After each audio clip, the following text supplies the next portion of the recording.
Y como saben, pues es el momento de la entrevista.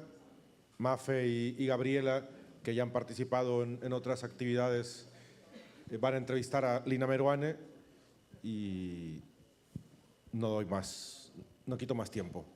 Adelante. Hola. Bueno, muchas gracias.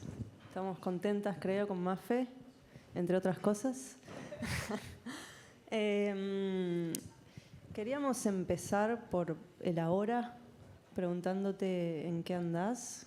No es necesario que cuentes toda tu vida, pero como, ¿qué inquietudes tenés en este momento? ¿Qué estás haciendo?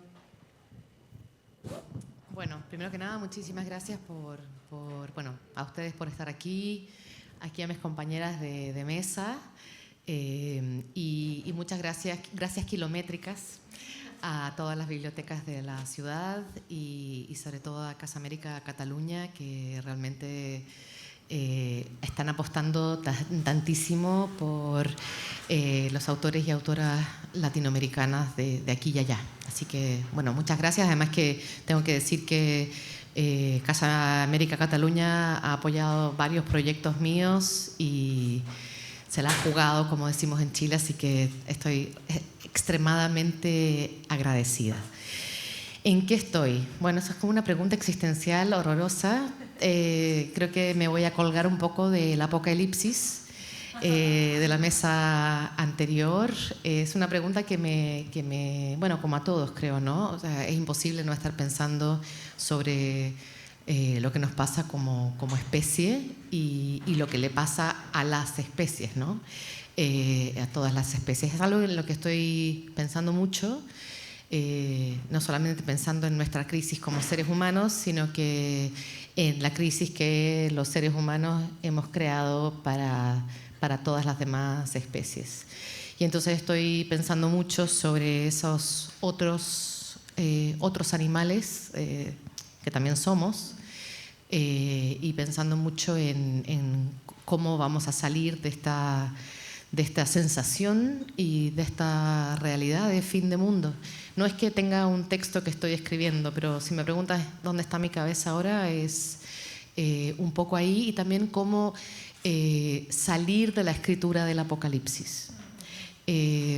Porque veo que hay una escritura muy intensiva pensando ese final y también me estoy encontrando con textos que más que pensar ese final están pensando ese después del final. Y pienso muy puntualmente en una novela que me fascinó y quiero recomendar, aprovechando que estamos hablando de literatura, que es una novela de la mexicana Gabriela Jáuregui.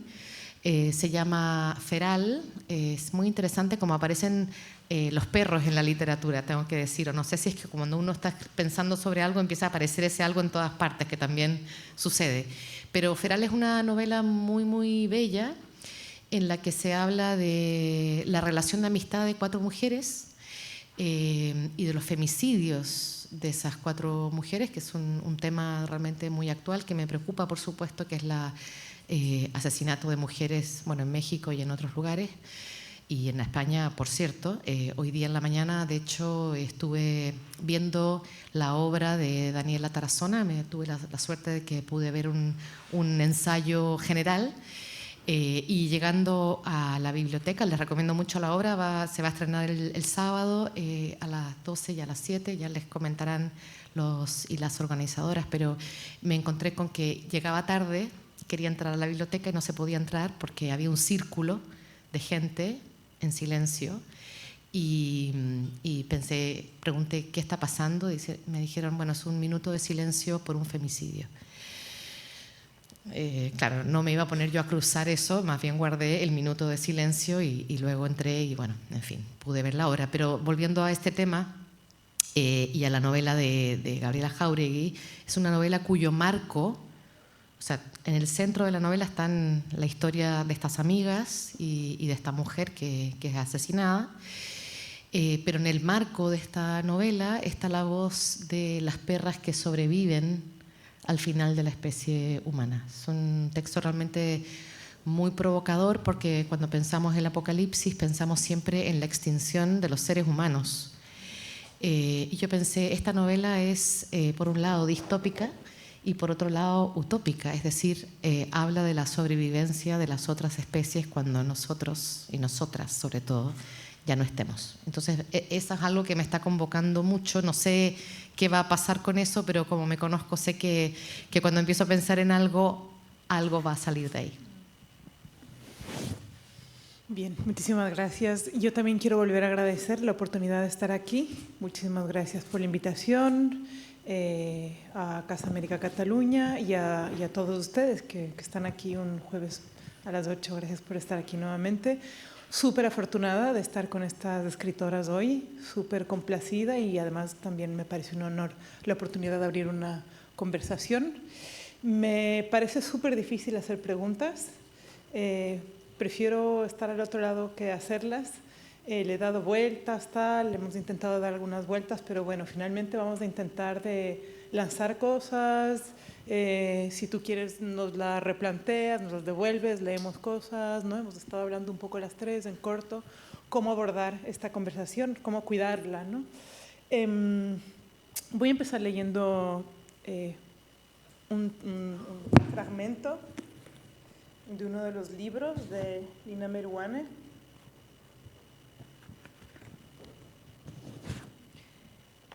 Del libro Palestina en pedazos.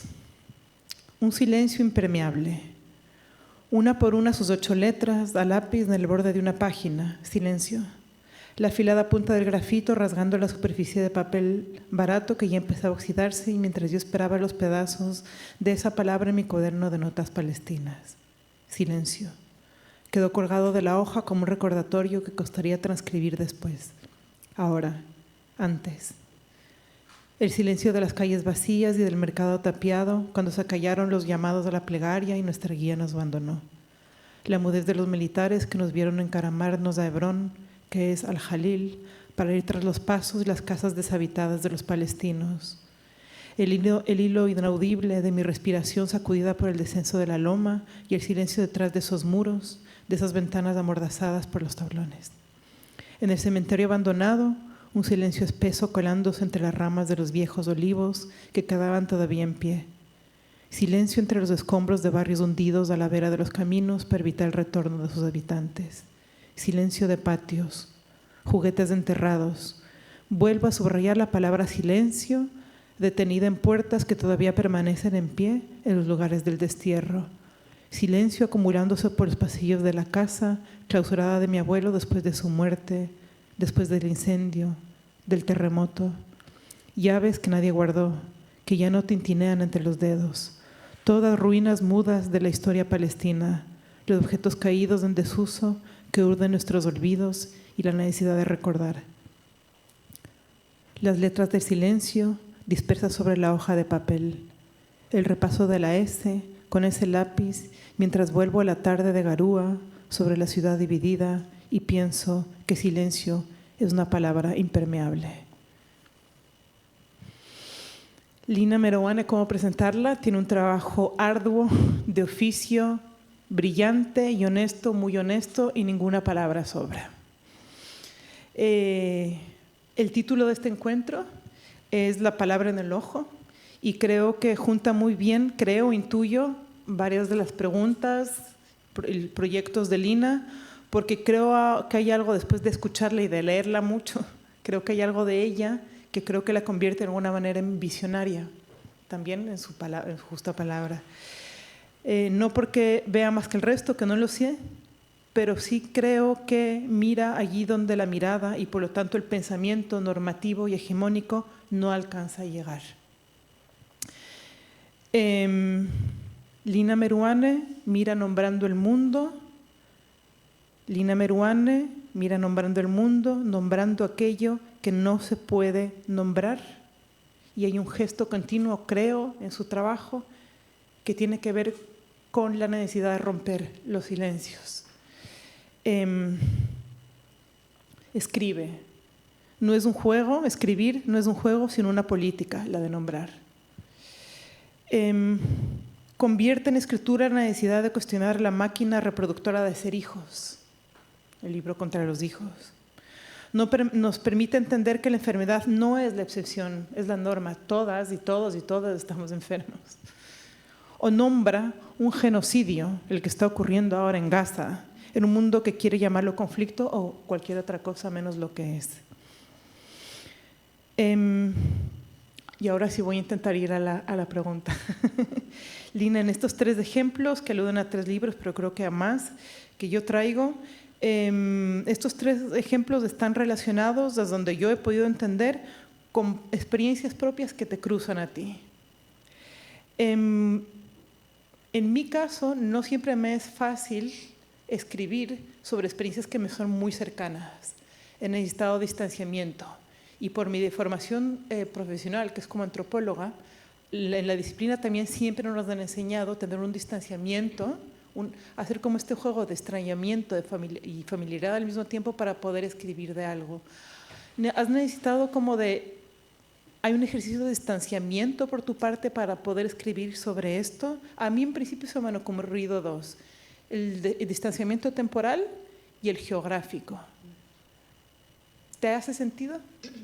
Sí, me hace mucho sentido. Lo que pasa es que cada libro tiene su propia manera. Para mí cada libro ha sido un emprendimiento muy, muy distinto.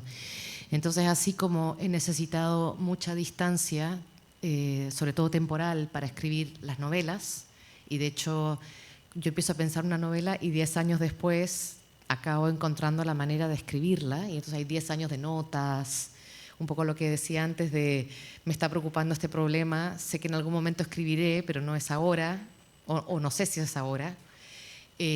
Con el libro palestino me pasó algo muy diferente, y es que la experiencia de viajar a Palestina, que fue un poco accidental, como cuento en este libro, me generó tal desacomodo, tal angustia, tal ira, que empecé a escribir realmente en caliente, sin distancia. Se los puedo contar, viajé, como decía, de manera un poco accidental, o digamos no planificada, a Israel y luego a los territorios palestinos, y en el aeropuerto de Heathrow fui reconocida como palestina, ¿no? Nunca había pensado demasiado en la palestinidad, más allá de cuando cayeron las Torres Gemelas en Nueva York y me di cuenta de que los medios habían elaborado una tesis de que en realidad los terroristas eran palestinos. Eso también está contado en el libro, así que no me voy a extender. Pero digamos que había tenido esta primera violencia, ¿no?, al llegar a Estados Unidos como estudiante de doctorado, y se me habían prendido las alertas porque en Chile, como descendiente de Palestina y con una comunidad tan grande, la comunidad palestina más grande fuera del mundo árabe, estaba tan asimilada, nunca había pensado en esa parte de la identidad. Cuando intento llegar a Israel, digamos en el propio aeropuerto de Heathrow en Londres, soy reconocida como palestina, interrogada varias horas, me quitaron todo, me quitaron incluso el pasaporte, o sea, me había subido al avión solo con el pasaporte porque me habían quitado todo, y incluso cuando estaba por salir el avión, la policía se volvió a meter y me quitó el pasaporte de nuevo, y estábamos como esperando que me devolvieran mi pasaporte para partir. Y yo sentía los motores del avión y no tenía absolutamente nada. Cuando finalmente me devolvieron mi pasaporte y el avión salió, yo estaba en tal estado de crisis adrenalínica, tengo que decir, que le pedí a la señora que estaba sentada al lado mío, que intentaba ser muy amable, pero yo no quería hablar con ella porque ya estaba demasiado mal yo, pero lo que sí pude hacer fue pedirle un lápiz. Y entonces agarré la revista del avión y me puse a escribir. O sea, nunca me había pasado esto de necesitar escribir de manera inmediata, sencillamente para sacarme del cuerpo aquello que estaba empezando a vivir y que se convirtió en un proyecto de escritura de muy largo plazo, porque este libro que ven ahora gordito, primero fue un librito llamado Volverse a Palestina, luego fue una segunda edición que incluyó la parte que se llama Volvernos Otros, que es de lo que tú leíste, que es una reflexión sobre el lenguaje del conflicto, y que luego algunos años después, cuando volví a Palestina, volví a sumarle 100 páginas más para la desesperación de mi editor, que me dijo, bueno, esta es la última edición, le vamos a cambiar el título, le vamos a poner Palestina en pedazos, por favor, cerremos este libro aquí.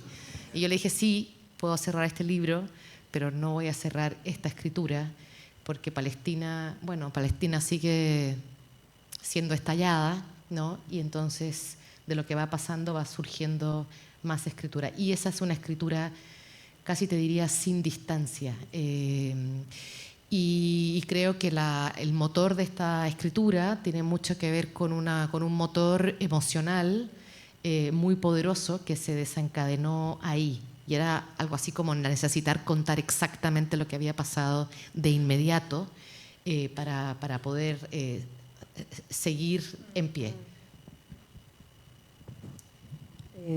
Me parece interesante el hilo que se va armando desde Apocalipsis a Silencio, a este momento en el aeropuerto en el que te sacan todo y quedas con nada, que es como borrar o primero poner signos de interrogación en todo, después borrar y que queden solo unos signos de interrogación, y vos haciendo esto del lápiz y empezar a hacer lo que podés en ese momento.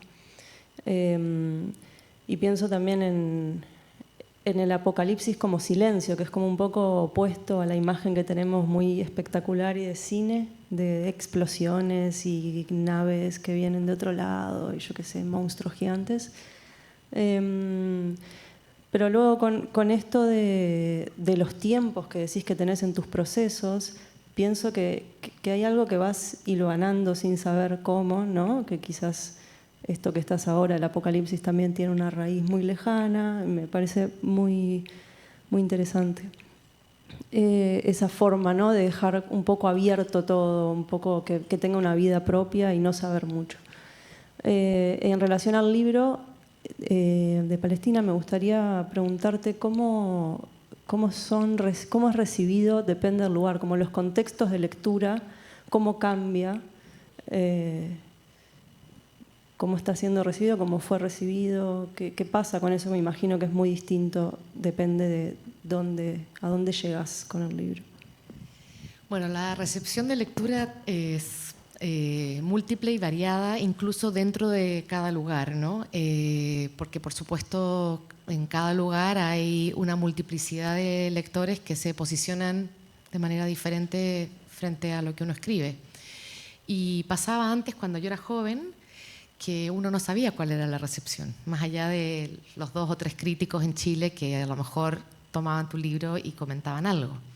Ahora hay una respuesta mucho más inmediata que uno recibe porque está en las redes, o yo estoy por lo menos, no en todas, pero en Instagram y en Facebook.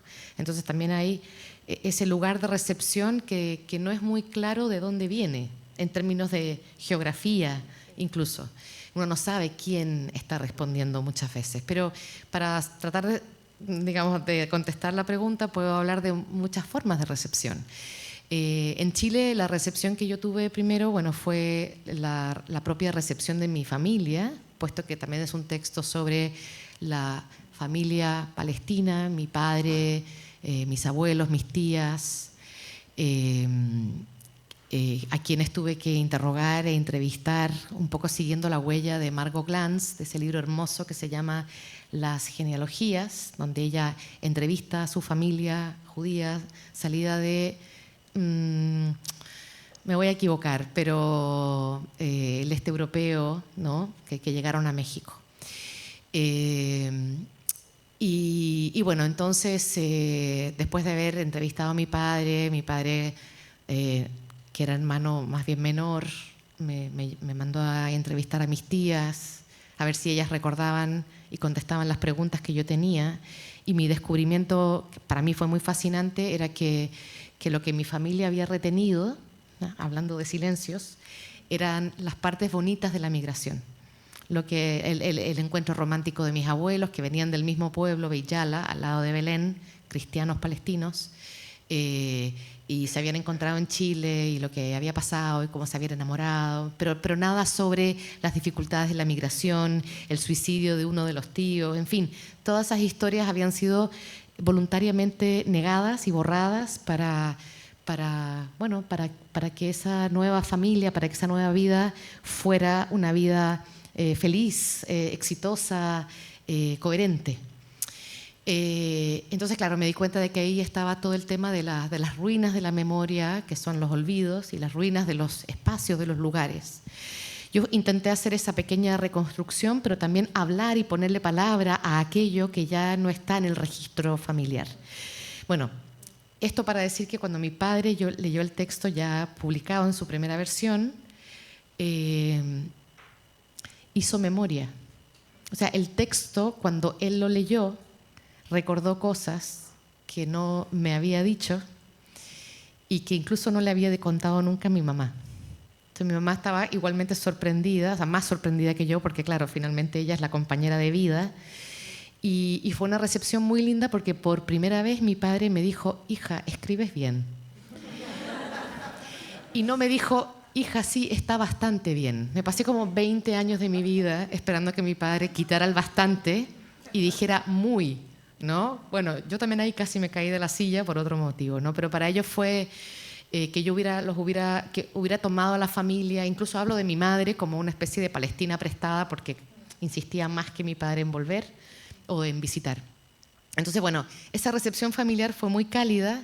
La primera presentación del libro que se hizo en Chile, en la Feria del Libro, que la hizo una gran periodista de origen palestino, que es Farideh Serán, que es Premio Nacional de Periodismo, y que al ver que en realidad toda la familia, o sea, era una fila así, pero terminó siendo una fila redonda porque toda la familia se quería sentar en primera fila. Y como no cabían, se pusieron todos alrededor y en realidad todos mis amigos terminaron como en la última fila porque la familia no les dejó sitio. Y llegaron chistosamente para mí, aunque luego entendí que esta era una cosa muy palestina, llegaron todos con regalos, ¿no? Bueno, esa es como las primeras líneas, digamos, de esa recepción. Luego hubo una cuestión que a mí me interesó y es que yo no fui criada como palestina. En parte porque la comunidad palestina chilena, para quienes no son de Chile, no es una comunidad en general empobrecida y tampoco es una comunidad de izquierdas. Es una comunidad que se enriqueció en el siglo de migración y que, bueno, en fin, que era tan rica que cuando yo era chica, a pesar de que había un club palestino, nosotros nunca fuimos al club palestino, no fuimos miembros de ese club porque, según dice mi padre, era muy caro pertenecer a ese club. Entonces yo nunca me socialicé con gente palestina y bueno, entonces lo que pasó a continuación es que la comunidad palestina me acogió como representante meritoria de la palestinidad, para bien y para mal, porque es una comunidad con la que comparto muy poco en términos ideológicos, salvo algunas excepciones, como decía de Farideh Serán, que por supuesto inmediatamente cambió el curso de la conversación y lo volvió una conversación familiar en esa primera presentación. Entonces, eso es como lo más inmediato. En Chile yo diría que es un libro que fue bien recibido porque no solamente hay una comunidad palestina muy grande, sino que es una comunidad que se mezcló con las otras comunidades migrantes que son todas de la misma época. Y entonces hay como un amor palestino y además hay un equipo de fútbol, que es el Palestino, que además es muy popular, ¿no? Tienen un equipo de fútbol en una zona más bien periférica de Santiago. Y entonces, bueno, pasan cosas muy chistosas ahí, como por ejemplo que me contaron, salió en una crónica que en un partido partieron anunciando que se había publicado mi libro y dijeron, tienen que a los hinchas del Palestino, que yo no sé cuánto leen realmente, pero hablaron de mi libro y yo me quedé completamente abismada y sorprendida y también emocionada de que tal vez algún seguidor del Palestino, Tino, fuera a lo mejor a leer mi libro. Bueno, fue unas cosas muy curiosas, ¿no? Pero eso, digamos, en el contexto como provinciano, palestino, chileno o chilestino, como me gusta llamarlo. Ahora, en otros contextos es un libro que tiene una lectura más difícil. Me paso, por ejemplo, al otro lado de la frontera, en Argentina, donde a mi agente le dijeron que no publicara mi libro porque a mí me iba bien en ese país y entonces me iba a empezar a ir muy mal. por ser de esa comunidad y por tener una afiliación con esa comunidad, porque en Argentina la proporción es exactamente inversa. Así como en Chile hay 10 descendientes palestinos por cada descendiente judío, judío, en Argentina es al revés, ¿no? Entonces, y de hecho en esta crisis eso se ha notado muchísimo. Pero la cuestión es que finalmente se publicó ese libro y no hubo ni una sola reseña y hubo una entrevista única que hizo un académico, porque ese libro se leyó más como de manera clandestina en ciertos espacios académicos. Entonces, claro, eso de país en país va cambiando. En Brasil, por ejemplo, fue bien recibido, se presentó en el Club Árabe, club que esa misma noche bajo Bolsonaro fue atacado, justo cuando nosotros nos habíamos ido de ese club. O sea, por eso digo que aquí esto es como una historia que podría escribir como la historia de la recepción de este libro. Ahora, en este contexto, ese libro se ha vuelto, como decimos en Chile, una papa caliente. Muchas de las cosas que yo digo en este libro no se pueden decir, están proscritas. En un lugar tan querido como Alemania, donde yo he pasado mucho tiempo de mi vida, donde realmente es un libro del que no se puede hablar, a pesar de que está publicado por un editor que lo considera un héroe, por la afiliación y la culpa alemana de haber producido un holocausto, bueno, y ahora encontrarse realmente apoyando otro, pero bueno, esas son cosas que no se pueden decir y que yo no puedo evitar decir. En Estados Unidos también es un lugar muy problemático, un lugar en el que yo vivo, en el que he enseñado y vivido los últimos 20 años, donde no soy ciudadana, y cada vez que hablo me entra un poco de preocupación sobre qué va a pasar con mi trabajo.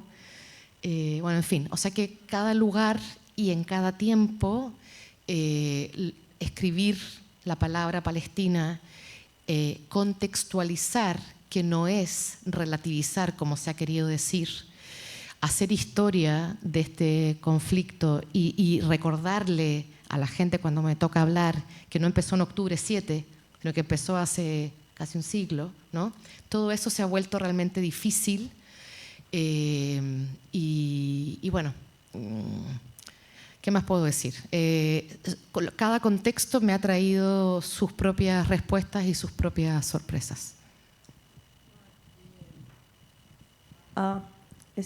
Me parece increíble porque es como que por momentos el escritor es nada y por momentos el libro es una bomba con otra forma. Bueno, yo solía decir que no estaba preocupada nunca por las lecturas de la gente más conservadora o de los políticos, porque no leen nada. Esa era mi ilusión. Pero aunque no lean, sí les importa la palabra. Sí les importa mucho la palabra. Y de hecho, si pensamos en la crisis actual, hay 151 periodistas asesinados, más que en ninguna guerra, más que en los 20 años de Vietnam, ¿no? O sea que claramente importa que haya gente testimoniando y hablando y distribuyendo lo que los poderes coloniales no quieren que se vea. Esto en términos de periodismo, pero es que también en Gaza han muerto muchísimos escritores. De hecho, yo tuve la oportunidad de leer un libro hermoso y aterrador de los poemas que fueron publicando en Instagram y en otras redes, en Twitter, etcétera, poetas que escribieron sobre lo que estaban viviendo antes de morir. Hay un poema que fue muy viral que empieza If I must die, si yo debo morir, y de hecho es un poema estremecedor y lo pueden encontrar en línea, y en efecto esa persona murió junto con tantísima otra gente, pero se sabe que los escritores y los periodistas han sido blanco en este conflicto precisamente porque no solamente tienen la palabra, sino que tienen la palabra justa, tienen la palabra exacta y tienen también sus seguidores. Estaba pensando en esta relación entre memoria y migración, ¿no? Todo el tiempo se está actualizando la memoria del pasado en función de los contextos, ¿no? De los marcos sociales del presente de alguna manera. Pero en una entrevista, Lina, dices que la palabra, hay mucha insistencia en pensar sobre la palabra y mucha responsabilidad, siento, ¿no? En el gesto de nombrar el mundo. Entonces dices en una entrevista que la palabra puede cristalizar la realidad. Pero por otro lado también dices que hay una batalla que desplegar en el lenguaje porque hace mundo. Me parece que es como son dos, me parece muy difícil como salir de este entuerto, ¿no? Porque cuando escribimos, evidentemente es verdad que estamos cristalizando de alguna manera esto que llamamos mundo, pero por otro lado necesitamos nombrarlo, ¿no? Porque el lenguaje es una batalla. Bueno, es de hecho uno de los campos más importantes de un conflicto, ¿no? O sea, los conflictos se despliegan a nivel de un territorio, pero también otro campo del conflicto es el lenguaje. Sin Tú duda. cuentas mucho lo del muro, por ejemplo, ¿no? ¿Cómo se, no? ¿Cuál es la pregunta? No, bueno, no, era un ejemplo de cómo te refieres continuamente a cómo se llama el muro, ¿no? En un lado y en otro. Ya, bueno, quiero decir dos cosas sobre Sí. esto, porque bueno, como he pensado mucho sobre este tema, uno es que cuando yo era una joven escritora, pensaba que escribir era ser completamente transgresora, que ponerle palabras a las cosas era ser prácticamente revolucionaria. Tenía como esta ingenuidad que ahora me parece tierna, de pensar que el lenguaje siempre es un lenguaje transformador, que en cierta medida lo es. Pero un escritor llamado Martín Cohen me alertó a sus lectores también, porque lo escribió en un libro sobre la guerra, que todos los bandos quieren hacer memoria, todos los bandos quieren escribir su relato, y que el poder también quiere escribir su relato y hacer su memoria y justificar, digamos, sus hechos criminales. Entonces, claro, de pronto caí en la cuenta de que, claro, el lenguaje puede servir para transgredir y para poner en palabra lo que se está intentando ocultar, pero también sirve para mentir y para falsear y para cristalizar ciertas cuestiones que no están en la realidad, pero que le convienen al órgano propagandístico del opresor de turno. Y entonces, claro, ahí caí en esa cuenta y dije, bueno, es que la palabra es un dispositivo mucho más múltiple que puede servir para poner verdades sobre la mesa, pero también para ocultarlas, ¿no? Y entonces pensé, bueno, entonces, ¿cuál es la responsabilidad cuando escribimos sobre un conflicto? Pues tener muchísimo cuidado con las palabras. Y aquí te contesto la cuestión del muro. Porque una de las cuestiones que yo descubrí en el contexto palestino es que había muchas maneras de representar lingüísticamente las cosas y que de pronto las palabras nos podían traicionar. Cuando yo digo, repitiendo la discursividad oficial, valla de seguridad, ¿qué es lo que estoy diciendo? Que hay unos terroristas al otro lado que vienen a matar porque sí. Si yo digo muro de la vergüenza, me estoy posicionando en la versión palestina del muro, que es la vergüenza de que no solamente se construyó un muro, sino que se construyó dentro de la línea legalmente aceptada después del año 67, que ese muro dividió pueblos, familias, que no solamente hay un muro, sino que hay una serie de checkpoints, ¿no?, que impiden el paso a voluntad, que hacen que el tiempo transcurra de otra manera para los palestinos que para los israelíes. Y no solamente muro, sino palabras como vecinos judíos versus colonos. Y fíjense el peso de las palabras cuando las usamos. O incluso cuando yo escribí en la primera versión de este libro, en la primerísima edición, yo hablé de Hebrón, pero es que Hebrón no es la palabra palestina, sino que es Al-Khalidi. Ese Al-Khalidi yo lo agregué después, porque me di cuenta de que al nombrar con la palabra, digamos, de Israel, la palabra hebrea, yo estaba borrando la palabra palestina en un territorio que todavía está en disputa. Entonces, digamos que más que pegarme latigazos por los posibles errores que todos cometemos, ¿no?, es como adquirir conciencia, sobre todo la persona que escribe, de que está usando un material que realmente no solamente puede ser leído de diferentes maneras y posicionarnos de diferentes maneras, sino que puede incluso cambiar con el tiempo. Para poner un ejemplo distinto, yo escribí un libro en mi tesis doctoral, ahora el libro que se llama Viajes virales, habla sobre la enfermedad del SIDA en la literatura latinoamericana. Entonces yo usaba la palabra homosexual. La correctora del libro, una querida amiga que hizo la primera lectura, me dijo, pero homosexual es una palabra, un término médico del siglo XIX. Yo le dije, sí, ya lo sé, pero los autores de aquella época hablaban de homosexualidad, no hablaban de disidencias sexuales.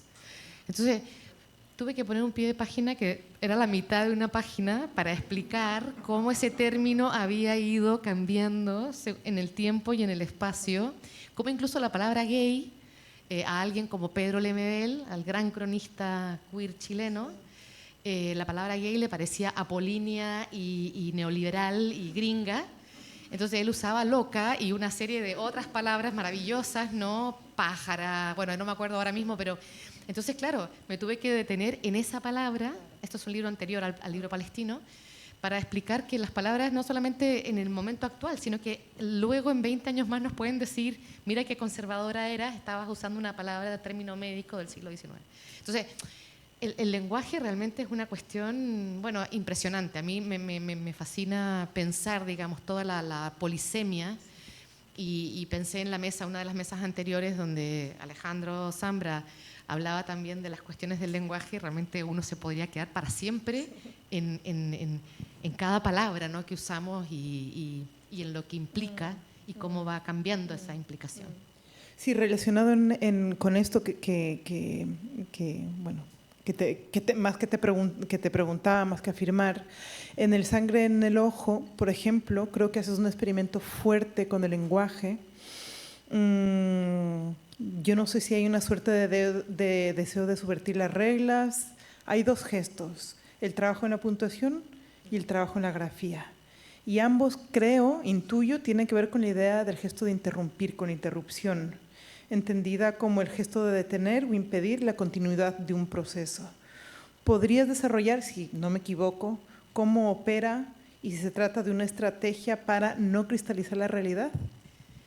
Sí, me gustaría partir primero por las palabras, porque con ese libro, Sangre en el Ojo, que es un libro que parte de una experiencia personal, pero que luego, digamos, trabajo novelísticamente y voy para otro lado, yo llevaba años y años y años recolectando metáforas de la ceguera, figuras del ojo, en fin, todo esto que luego puse en otro libro que se llama Zona Ciega, que es como el making of de Sangre en el Ojo, porque claramente una novela no puede ponerse tan analítica, o yo no quería que fuera una novela analítica, pero es una novela que está atravesada por muchísimas expresiones del ojo. Esto de nos vemos, cuando le dices a un ciego, nos vemos, ¿no? Es como ¿te estás burlando o qué estás haciendo con el lenguaje? Bueno, eso para dar un ejemplo muy pequeño, pero me tenía muy fascinada la cantidad de expresiones oculares que están inscritas en el lenguaje, en nuestro lenguaje ojocéntrico, y que me resultaban muy poderosas, muy rítmicas, muy ricas para trabajar dentro de la novela. Pero así como eso estaba, digamos, más planificado en el sentido de que yo soy una obsesiva, luego cuando me puse finalmente a escribir ese libro, que en realidad me demoré 10 años en empezar a escribirlo y hubo como 5 intentos anteriores en que no me terminaba de convencer lo que estaba escribiendo y lo dejaba. Luego volví a empezar. Cuando finalmente lo empecé, lo que finalmente es Sangre en el Ojo, lo que salió en esa primera página, con esas frases que se interrumpen en lugares indebidos, como terminar una frase en sin embargo, para mí era muy, muy importante y las dejé a pesar de que hubo gente que me dijo, oye, aquí hay un error, ¿no? La frase no puede terminar en sin embargo. Yo dije, claro, lo que pasa es que este personaje de pronto tiene un derrame ocular, está como pensando y tiene un derrame ocular y se queda sin palabras. Es el momento del silencio. Entonces, sin embargo, hay una suspensión. Entonces me pareció, de pronto entendí algo que de manera intuitiva también había trabajado en otros textos anteriores, que la puntuación no es una regla, no es una norma, esa norma que nos enseñan en la escuela o que la RAE difunde intensivamente, ¿no? Y que nos recuerda constantemente, sino que la puntuación también es la respiración de la frase y que esa respiración, esa forma también transmite algo que está ocurriendo, o para mí por lo menos lo hace en la novela. Entonces para mí fondo y forma son muy importantes siempre en una escritura y entonces he ido como jugando y pensando cómo esa ruptura de la puntuación correcta genera ritmos internos en la narración y la vuelve más veloz o la vuelve más lenta o la interrumpe para que algo suceda en esa interrupción, para que algo se rompa en esa interrupción. Y de hecho, esa novela y también Zona Ciega son libros fragmentarios, porque siempre yo imagino, fantaseo, que alguien va a poder parar y tomar una nota entre medio, como hago yo, que tomo notas todo el tiempo en los márgenes de los libros y me da rabia cuando no hay espacio cuando los editores son tan mezquinos que dejan como 1 milímetro una letra pequeñísima y 1 milímetro y uno lo que quiere, entonces empieza a poner post-its en los libros para recordar que leyó eso que le encantó ahí. Afortunadamente Sangre en el ojo tiene suficiente espacio y además yo dejé como unos interlineados largos, ¿no? para imaginando un lector como yo que quisiera como anotar algo, incluso indignarse, qué sé yo, insultar, lo que fuera. Y experimentas con la grafía también, ¿no? Con la puntuación y la grafía en este texto, ¿no? También hay... Sí, casi en todos mis libros hay momentitos de grafía. Tienen que ver con mi amor por la poesía, que quise ser poeta, pero no me resultó. Entonces, a veces me robo cosas de la poesía y las meto ahí a fuerza en la novela, y también para interrumpir. Me gusta esa interrupción, que el ojo interrumpa, ¿no? Porque hay algo ahí. De hecho, por volver muy brevemente a Volverse Palestina, ahora Palestina en pedazos, hay una zona del texto que está tachada. Y la cantidad de gente que me ha escrito para decirme que les llegó un libro que estaba mal editado. Y yo siempre digo, no, si el libro está bien. Yo pedí esos tachados porque esos tachados a mí me recuerdan los documentos desclasificados de la CIA donde uno no podía leer nada en los años de la postdictadura. Entonces todo lo que uno quería leer estaba detrás de un tachado. Pero eso también es el signo de una censura, ¿no? Quería como recordarme y recordar que hay un tachado también en los discursos del poder. De hecho, hay un libro chileno muy bueno que se llama 11, ¿lo conoces? Es de un poeta visual, Soto creo que es el apellido, que lo que hace es con archivos desclasificados hace unos años sobre la dictadura chilena, desclasificados en Estados Unidos, hace un libro y muestra todo lo que se borró. Entonces es un libro en el que faltan palabras, hay tachados, es más lo que falta que lo que hay, y eso lo hace muy, muy, muy brutal. Pensaba en esto de la cristalización como algo doble y me preguntaba qué se cristaliza cuando cortás una frase después de un artículo, ¿no? De punto, enter, espacio. Entonces ahí hay una interrupción de la forma de cristalizar, pero lo relacioné un poco también con esto de las religiones y los problemas que hay ahí con la palabra Tierra Santa y cómo se interpreta un texto religioso, que a mí me hace pensar en algo como que no sé tanto si es que la palabra sí puede ser conjuro, pero la forma de leer también es la que cristaliza. Si interpretas un texto religioso como literal, vas a vivir una realidad, y si lo interpretas con múltiples capas, vas a vivir otra. Entonces, pensaba eso, doble, y que es algo de lo que no sé si se habla mucho, que es eso, la forma de leer que tenemos, como que no es tanto el escritor, que es muy distinto, sí, cuando pones el nombre de una ciudad, cuando en realidad son cosas diferentes. Sí, estoy totalmente de acuerdo, y de hecho en la tradición judía, que es una tradición muy interpretativa del texto, ¿no? Eso ha generado múltiples problemas, digamos, internos dentro del judaísmo, y de hecho me hace recordar a mi vecino del frente, del que hablo en Palestina en pedazos, que es un judío anti-Israel, porque lee literalmente la Torá, y por lo tanto, como el Estado judío tenía que formarse cuando volviera el Mesías, y el Mesías no ha vuelto, ni tiene ganas de volver, yo creo que ya no volverá, digamos. Entonces, claro, ya renunció. Entonces, claro, yo me acuerdo que cuando yo vivía los primeros años en mi edificio, tenía en la puerta, este rabino, tenía banderitas palestinas que decían Free Palestine. Y mi papá una vez vino de visita y me dijo, oye, qué vecino más interesante debes tener aquí. Le dije, mira, este vecino nunca me habla porque puedo estar menstruando y no llevo una peluca. Pero digamos que es de una ortodoxia muy, muy radical, ¿no? Pero al mismo tiempo está esa cuestión de la lectura. Así que te doy toda la razón que a nivel interpretativo una cosa es la que uno quiere hacer con su texto y otra cosa es la que la persona elige leer según la tradición de lectura en la que está. Pero llevando esto a la literatura más en general, a mí me parece que la literatura, la que me interesa, nos enseña a leer de otra manera. Hay una serie de textos como muy confirmatorios del estado de la cuestión, típicamente estos textos decimonónicos, donde las mujeres adúlteras siempre terminan muertas, castigadas por el autor, léase Madame Bovary, Ana Karenina, etc. Que no importa lo que haga la mujer, finalmente termina muerta al final porque rompió la norma, ¿no? Son textos que para mí, por más que sean grandes textos, finalmente confirman una norma social, ¿no? Pero hay textos, digamos, más contemporáneos que nos están enseñando a leer de otra manera. Y a veces, por ejemplo, esto es un salto muy grande, perdón, pero porque tengo muchas cosas que me gustaría comentar y tengo solo una hora.